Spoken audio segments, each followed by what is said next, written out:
বাংলাদেশে মানুষের উপর নির্যাতন, জেল জুলুম এবং ছাত্র জনতার লাশের উপর দিয়ে আজ এই 5 আগস্ট ভারতে পালিয়ে যায় স্বৈরাচারী শেখ হাসিনা।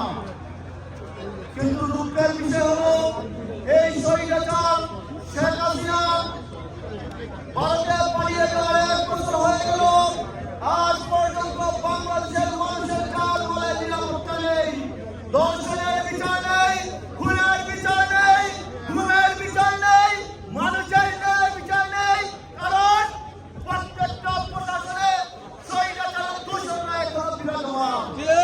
অপরাজয় প্রমাণেই অবৈধ রাষ্ট্রপতি চুক্তি থেকে শুরু করে সেনাবাহিনীর প্রধান ওয়াকারুজ্জামান এবং প্রশাসনের টাকা প্রত্যেকটা সেক্টরে আওয়ামী লীগের দূষণকে অপসারণ করতে হবে।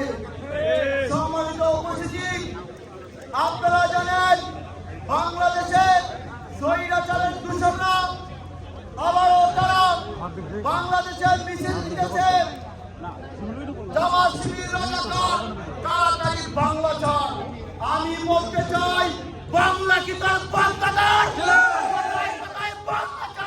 ইতিহাস সাক্ষী, বাংলাদেশ জামাত ইসলামের গুরু নেতৃত্ব বাংলাদেশ থেকে পালিয়ে যায়নি। বাংলাদেশে স্বৈরাচাররা পালিয়ে গেছে, হাসিনা পালিয়ে গেছে। তাই আমি বলতে চাই, যে পথে গেছে স্বৈরাচার সে পথেই তোমাদের সমাচার।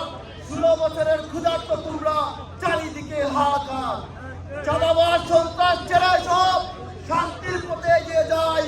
সময়ের দাবি এখন নিরাপদ বাংলাদেশ চাই।